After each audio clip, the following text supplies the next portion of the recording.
Good day, everyone, and welcome to the Super Talk. Excited to be here. My name is Jay Gonzalez. I'm here with Damon Wilson, who's the co-host, also actor in residence at the Conservatory. Very, very happy to have him on the team. He's always a joy to be with. And we have a very special guest. We have Ricky Leal, a board member we're going to learn more about, like the applause.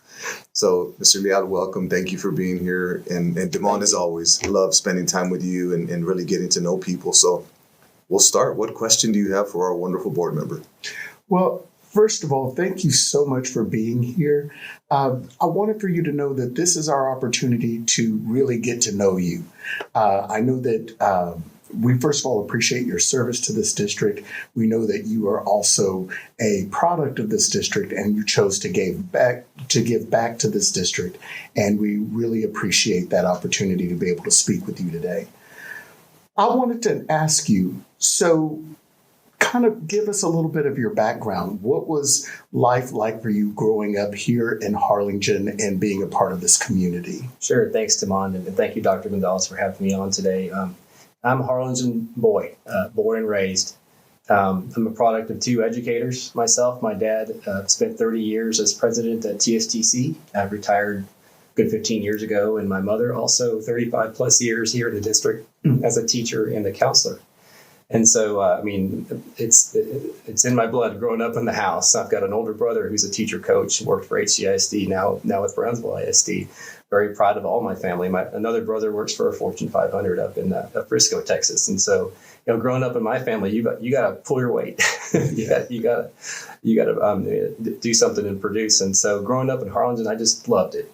Like I said, Valley boy, Treasure Hills, Coakley Junior High, Harlingen High School. Real proud to have been a product of the Big Red Cardinal Band for Mr. Keltner back in the day. Wow. And also, football, basketball, baseball, athletics ran pretty deep in the Leal household. And so, being from here, you go off and you go to college, went to A&M and the Corps of Cadets, and I really wanted to see the city of Harlingen in lights. You go up and you see, all these other towns across Texas and you're celebrating all those great accomplishments, but I really wanted to see what a Valley kid could do. And just it's been a great ride, and I'm glad to be back home and working for the bank, First Community Bank now for 18 years after a stint in the Air Force. And it's very fulfilling to see, the projects that we do and how they help people and help our communities grow and succeed. Well, first, I want to say thank you for your service, because I know you give a lot of time away from your family. Being a board member, it's time consuming. But we're blessed to have you. I think that your background in banking is invaluable to us. I also know that just the fact that you grew up in Harlingen, you're Harlingen through and through. You're also a parent. You and your wife have 3 beautiful children that attend the district. And by the way, thank you for your service. I know that you served in the Air Force, and I know that that's something that we're very proud of also. Absolutely. But what advice do you have? You mentioned growing up in the Leal household that everybody was asked to really just push and pull their weight, and high standards in the household. And I think that's something that, as a dad myself, and to all the dads out there, all the moms out there, what advice do you have for moms and dads with regard to raising kids that are resilient and hardworking and get after it in the classroom? In my house growing up, I was probably an 80s kid. I hear the joke, I am a product of the 1900s. Sounds like it's a long time ago. But in those days, my dad was talking about leadership back then, and it really wasn't something that you talked about. There weren't a lot of leadership books out. And it wasn't, there were seminars you could go to learn to be a great leader. You just did. And one of the things that my dad, just through, osmosis, it's something he talked about, but just from watching him work, in his leadership approach at TSTC, he knew every kid. He knew every teacher, obviously, and every faculty member, and there was a job to do as an administrator. But it seemed like he knew where every kid was from, and he knew their parents and their background, and he really took the time to understand their story. And I thought it made him a better leader. And so one of the things I learned from him is to really spend the time to understand the context and really try to learn other people's stories. And that's what SuperTalks is about. We're hearing stories and we're knowing where people come from. And I think it makes you a better leader. And so, don't get me wrong, my house is pretty fun too. And we got and my share of mischief, which my mom and dad would be probably the better source for those. I'm not going to reveal everything. just a wonderful place. And, I was very proud of my two big brothers and my family, and it was a wonderful place to grow up. And I'm glad you share that, because I know all the moms and dads, all the community members out there, I think that one of the strengths of Harlingen is just the pride in our community, the pride in our school district, the countless examples of successful people. So I think that as moms and dads working with the children in this current generation, it's to try to instill some good old-fashioned morals and values, and taking the time to know one another. And you're absolutely right, Mr. Leal. This SuperTalks is about telling stories and about inspiring the community. So we're hoping that somebody out there takes something away. Damon, what are you thinking about that? You thinking about, you work at the conservatory, you put on all these productions, and by the way, they're world-class. Thank you. What's your take on that, about this current generation and what we can do to shape them? One thing that I was thinking about with that, or many different things, that's a multifaceted question that you asked me, is that I think that it's so easy for people to sit back and look at problems or look at life and complain and not really want to get up and do something about it. And so for you, you decided that you were going to run for the school board. And sometimes whenever I look at people's comments or people's thoughts on things, I just read something this morning that really kind of struck me, because they were talking about that at times, and I'm going to be very transparent with this, they were talking about that at times that we need new leadership, that we need a different vision or a different way in that way.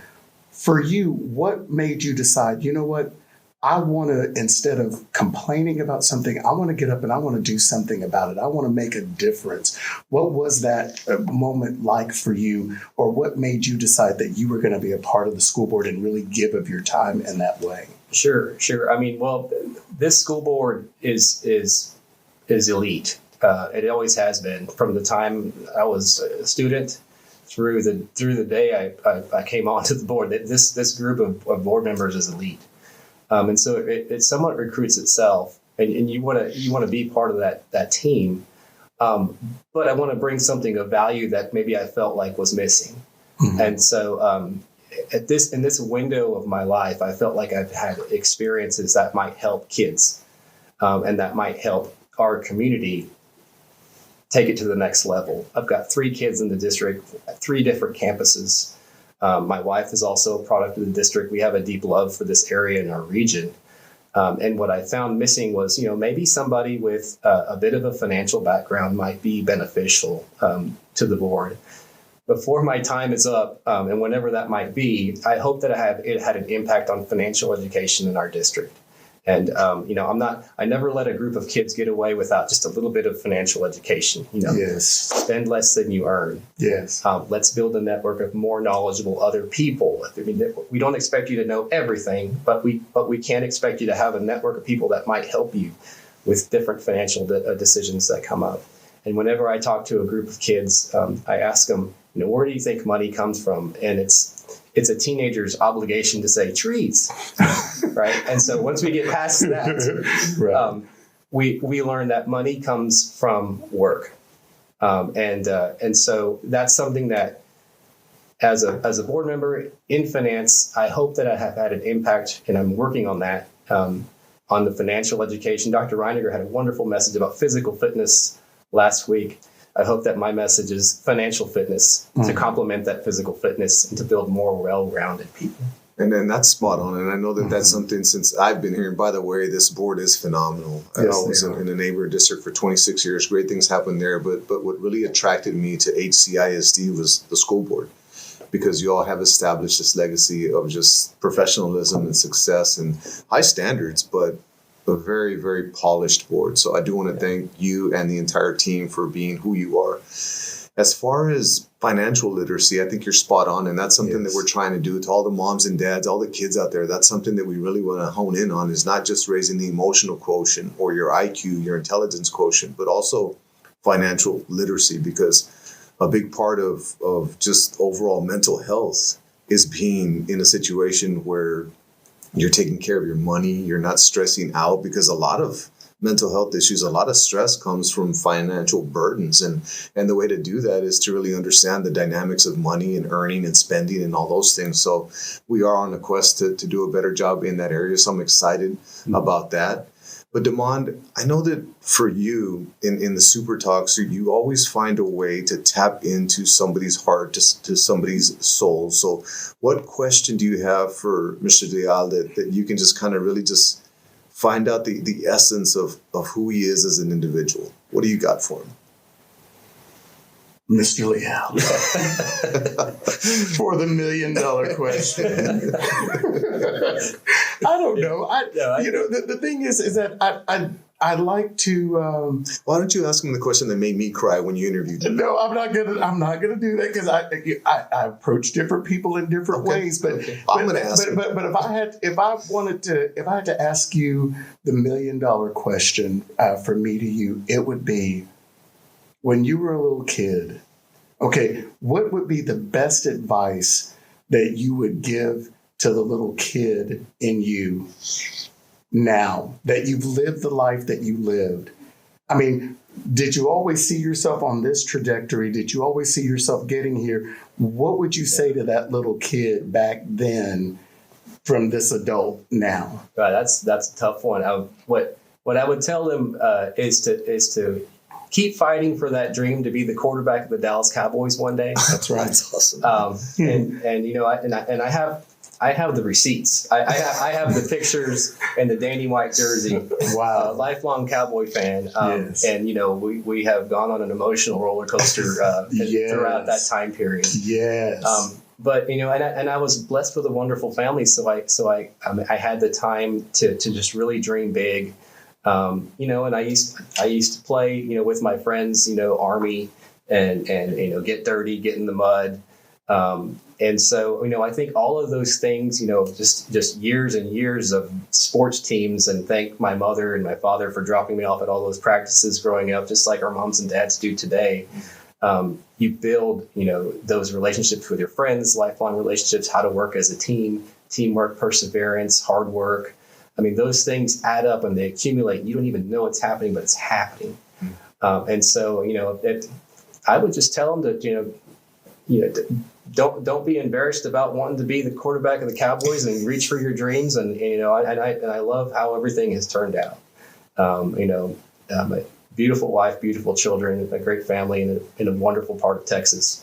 I think Harlingen is right in the middle of one of the fastest growing economic engines in Texas. Texas is a very, very fast growing economic engine as well. So I feel like, we're in the epicenter of what could be something pretty special in the next couple of decades. And I love that you said that as well, because I think that it's so important. Sometimes I think the biggest thing that can hold us back as kids is not thinking that it's possible. That whatever situation that you're in your life, understand that you're living a moment, but you're not living a lifetime. And so there's a lifetime ahead of you, and it's okay to dream and to dream big. My mom always used to say this. She would say, you know what? Somebody at the end of the day, because I used to compete in speech tournaments. I was pretty good back in the day. I wouldn't. I believe it. I really would. But she used to tell me, and she said, you know what? She said, there's always going to be an award ceremony. And at the end of the day, somebody's got to win the tournament. And she said, so my question is to you is, why not you?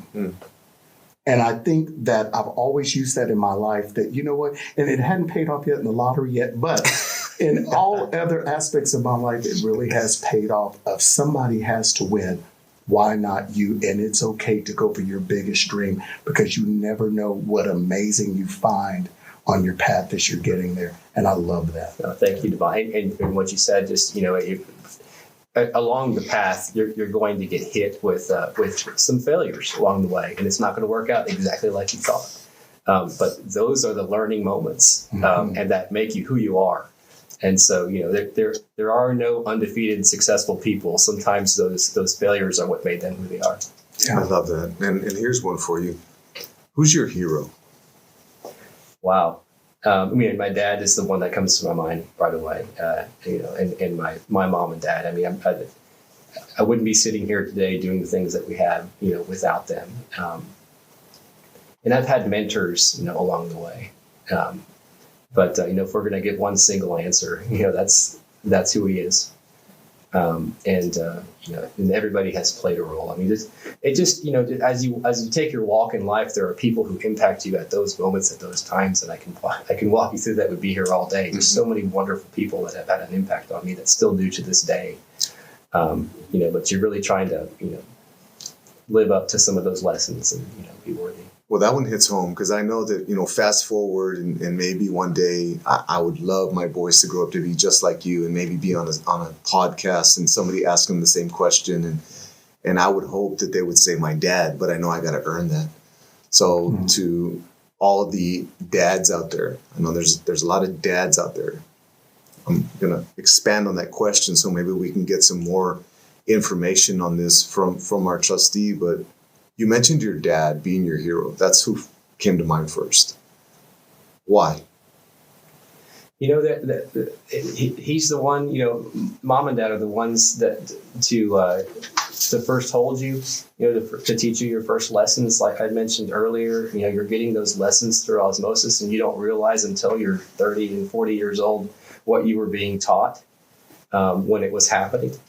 Where do I begin and when do I end? I mean, your parents are so important to the upbringing of a child, into the building of a young adult, into a young leader.